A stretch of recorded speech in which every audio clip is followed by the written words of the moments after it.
Welcome back, friends. I have been in a number of communities over the past year and a half, maybe coming up on 2 years, learning how to use these AI tools. And if you have been listening in on my conversations, um, my monologues, but you're invited to talk back.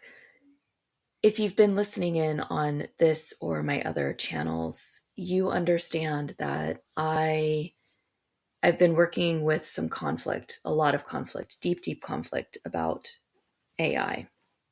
And usually what happens is I will either learn something new or I will develop another tool.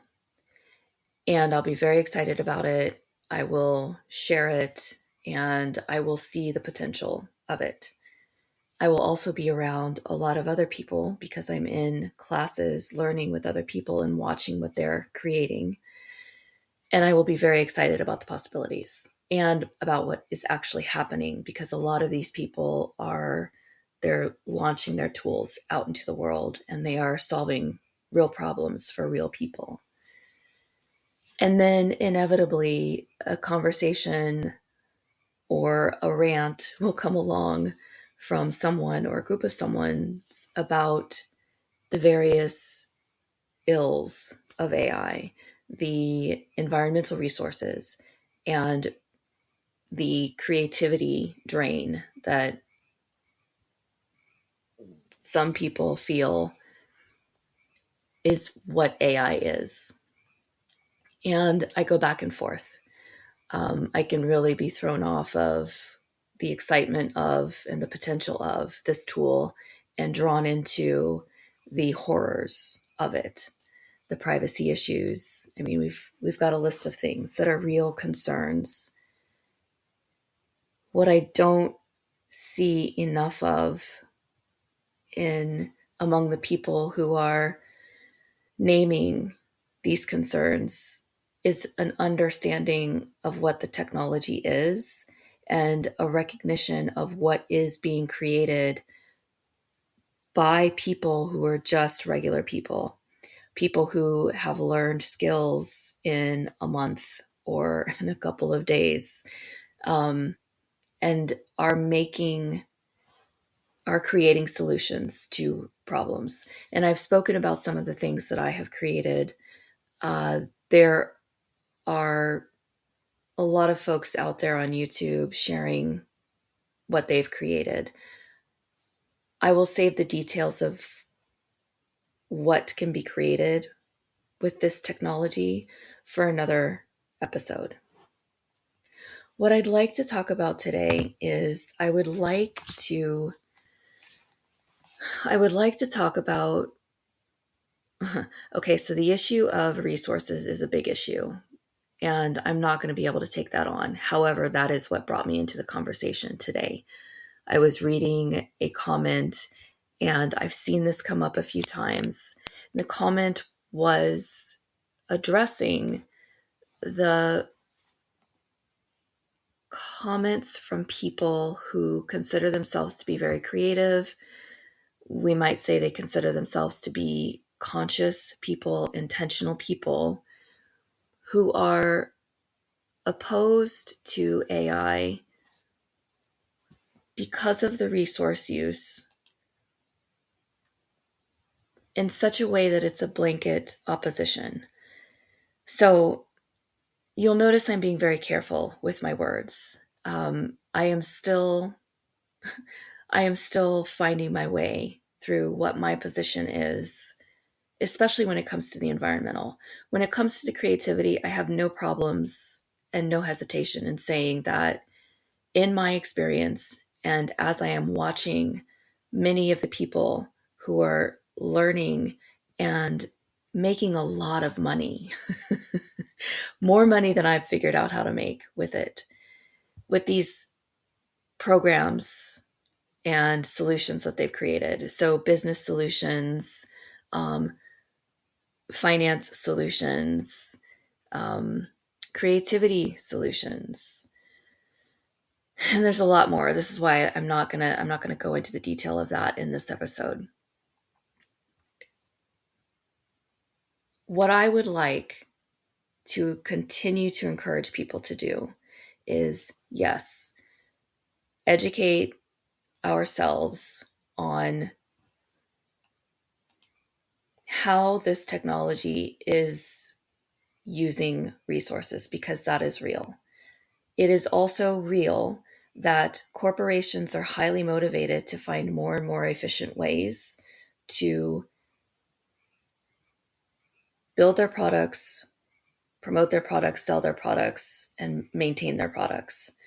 And so there are already innovations in the industry that are looking for cooling solutions, because that seems to be the big draw of the water, is the fact that these tiny little chips need a lot of resource to stay cool so that they can continue to function. There are already innovations in reducing water use, reusing water use. These are things that you can go and look into. And I encourage you to go and look into it. Partly because I do not see the industries, the corporations, setting down their technology just because the public doesn't approve of it. And one of my concerns is that we as a population will legislate ourselves out of access to this technology, but it will not stop the corporations from using the technology. And I really want us to understand this, that just because we've taken it out of our hands doesn't mean that it's not still being used by the corporate bodies that people are so upset with. And it is constantly running in the background. It has been running in the background. It was running in the background before it was set free for public use, before 2022, before 2018. Because I'm remembering a conversation that I heard at one of the jobs that I worked of people talking about using this. Actually, that's not right. It was 2022. What I'm saying is this technology has been running in the background of our lives for many, many years, for decades even. And that's also research that's available if you would go and search that out. This is not new technology. What is new is the general population's access to it. If we legislate ourselves out of the technology is not going to go away. It just means that the people who are currently solving problems in their communities will not have access to the tools, or will not have access to it because it'll either be gone completely or it'll be so expensive that individuals can't access it. Right now, it's very much an equal playing field. If people can figure out how to access the platforms and the subscriptions, or if they can figure out how to build their things on the free versions, that's what's happening right now. And just to give you an idea, because I'm drawing a blank, I'm seeing a lot of business solutions, I'm seeing some healthcare solutions, I'm seeing creative solutions, but I can't think of exact details. This is why that needs to be a separate episode. But if you haven't listened in on my conversation about this before, there are endless possibilities for what can be created with AI for the good of humanity and the planet. That's just also the truth of it. There's the truth that it is wreaking havoc in certain communities in terms of the data centers. The data centers are also not new. They're just expanding. And also, there are people all over the world who are solving a problem, which is what a business does, and they are building the solution and they are distributing it to people, whether free or paid. That's up to them, but the solutions are getting out there. And one of the reasons why this is happening is because people have access to this technology. And all this technology requires is a willingness to sit and learn some skills, a willingness to refine those skills, and a willingness to use our creativity. The argument against, the argument for the depletion of creativity in the human population because of AI is, I'm going to say it's an incomplete argument. I'm going to say it's not the right argument. I'm going to say creativity is not being depleted because of AI.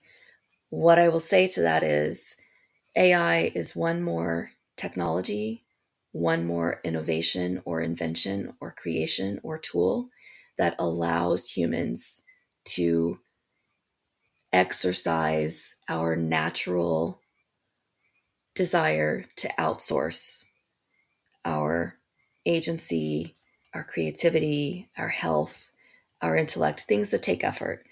It is part of human nature to want to do things in the easiest way possible. That is not AI's fault. That's part of the human design. And what I have learned and what I continue to say and what I'm beginning to feel like I need to say more broadly to a wider audience is that we get the results. We get what we put into AI. Just like in so many other relationships. I don't know if that's every relationship, but certainly in so many other relationships, we get what we put into it. So if we're bringing laziness to AI, we're going to get lazy outputs. If we're choosing not to use our innate gifts of creativity, we're going to get dull, generic crap, garbage. We get what we put in. And it really is. It really is. And if you have not gone beyond doing a search on your AI, whatever it is that you use, you are not tapping into, you're not even coming close to tapping into what this technology can offer when it's used by people who have a vision for something. And it can be a small thing. You know, I've seen people create agents or apps that build out YouTube thumbnails. Now, are YouTube thumbnails going to save the world? Well, in the way that my brain works, someone could be um, promoting some sort of health thing, and their thumbnail could draw in the right eyeballs that need that information, and it could save that person's life. What I'm saying is we don't know, but in the grand scheme of things, we don't think of YouTube as being the most important. But there are people who are working with AI, and there's so much diversity in AI. It's not just OpenAI and ChatGPT. It's not even just Claude, and it's not just Google Gemini. There are many, many, many, many other AI models out there, and they all have personalities. They all have things that they're really good at and areas in which they fail or come up really short. So there are people out there looking for solutions to things like our overabundance of plastics and water and health issues. There was some time ago someone who was looking into some research, and because the model is a pattern finder, it's not a thinker, it's a pattern finder. Because the model is a pattern finder, it was able, based on that person's inquiries, so based on the human inputs, it was able to pull together material that helped the human see connections in a very specific health issue that had been looked at in generations previously, but hadn't been looked at in quite this way. And that was because this person was able to tap into a vast collection of research. So again, this technology can be used for good. We have a responsibility to take care of the technology. You know, we used to have this beautiful word in our culture, stewardship. I grew up in a religious household, and we talked a lot about stewarding, being a good steward. It's one of the instructions from the Creator. This shows up in many other religious and spiritual traditions. We are called to be stewards of this earth, whether or not you have a God grounded background or not, it doesn't matter. There are plenty of people who don't identify with religion who understand the necessity of stewarding our environment. This technology has been released. The Kraken has been released. And I don't think we're going to be able to stuff it in the box. Like, we're not going to be able to put it back in the box, is my assessment of things. And in the beginning, I couldn't understand the value. The conversations that I heard around AI just weren't making sense as something that I'd want to spend my time with. As I have shared before, the thing that got me to understand the potential of this tool was somebody near me had a problem. And I decided to take the question of that problem to one of the models, and the output that that model gave me was absolutely astonishing. And I developed that into a curriculum builder specifically for families who had children who weren't fitting into the mold of conventional education. And there are more and more of these children coming online, and I don't mean online computer, I mean like online onto the planet. And I do believe that's part of our evolutionary process.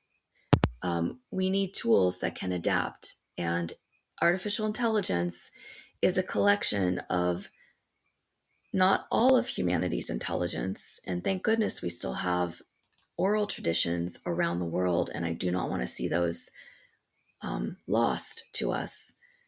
And still, what has been gathered into the artificial intelligence box is our information. It's our information. We put it there. I know you be listening to this thinking you didn't personally put it there. But considering the amount of data, the way that the data has been collected for a few generations now, I'm not sure that we can even really argue that we didn't contribute to putting the data in there. The reason why I nitpick about things like this is because I am very concerned about the levels of agency that I am just witnessing people turning over to the machine, over to governmental agencies, over to everybody out there but the individual.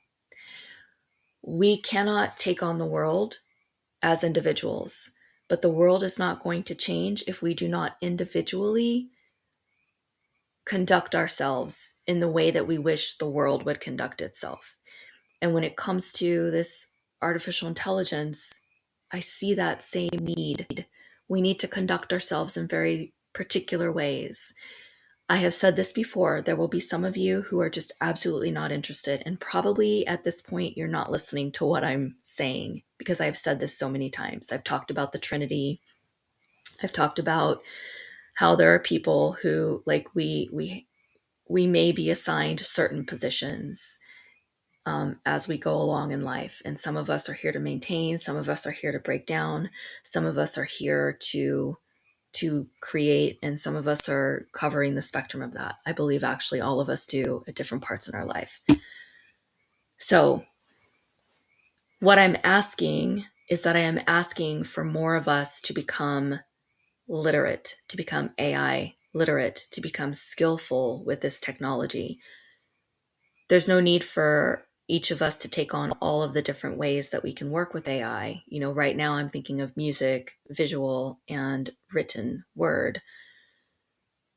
Pick a place, pick something that interests you, or pick something that really, really offends you, and see what you can create, see what you can learn about it. It's so important that we learn about this technology because, as I've said, if we legislate ourselves out of it, if we are successful in saying nobody gets to use AI, please give honest consideration to the idea that a corporate body is not going to do right by us. Just look at the track record, not just with technology, but with everything that large corporations have made or done, created. Their priority is not the health and well-being of the humans. There are individuals within these corporations whose priority and orientation is towards the betterment of humanity, the health and well-being of humanity. But the corporate body itself and the folks who have to support that structure, they're not here for us. They're not in it for us. So the technology can be taken away from the population, but it'll still be available to the corporate body. And it has, I think I've said this in this recording, it has been running in the background for generations already. There is no reason to believe that it will stop.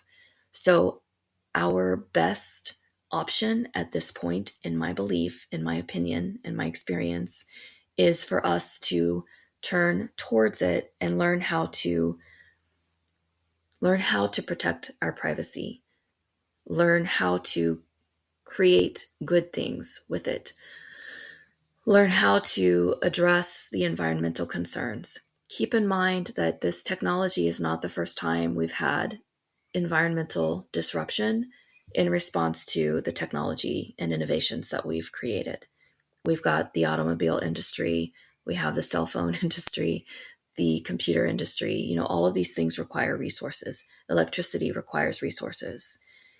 We have been drawing energy from this planet and not taking and not giving back, not reciprocating in the way that we really need to be doing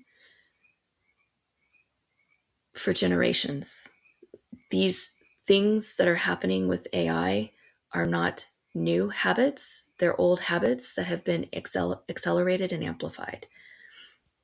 So my request is that you go out and learn some aspect of artificial technology and contribute in a meaningful way to the solutions that we are all going to need going forward. If we turn our back on this technology, we are leaving it for the generations after us to deal with it. And I am someone who, from a very young age, always felt offended by the statement, the children are our future. They will figure it out. Not while the adults are still here. While there are still adults in the room, it is our responsibility to do the best that we can for ourselves and the generations coming up behind us. While we are still here, it is still our responsibility to fully participate in whatever that looks like for you. Your full participation is going to look different from mine. But figure out what it is and get involved and be involved and make meaningful contributions. The yelling, the rage commenting, the stopping at the headlines in our commentary and our understanding of this, any of the things that we're talking about, it's not enough. It's just not enough. So I'm going to continue these conversations. I have really struggled with this myself because I think I began this episode by explaining that I feel conflicted. I have made some really fantastic tools and I want to continue learning how to refine my skill, develop my skill. I want to sell some of these things. I need money like all the other people around me. And this is a good potential source of income for a lot of people. I'm witnessing it on a daily basis. I want to teach other people how to use and work with this technology. And I'm coming from a personal value system that seems to be at odds with it. And I'm coming from a professional background that seems to be at odds with it. So I'm really working with my deep, deep sense of conflict about this right now. I'm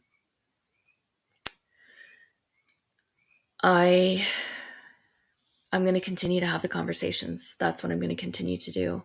And I will continue to share what I'm learning and I'll continue to share where I'm conflicted. And I welcome the conversations in the comments below. I request that you put on your intelligence. Please don't be lazy in your commentary. Save that for Facebook or wherever else people get to be lazy. But on these platforms, let's not do that. We are highly creative, highly intelligent people. And the times that we are in are calling for us to remember that and to put this into good practice. So thank you for tuning in. I will keep these conversations going, and we will see where this where this adventure is going to take us.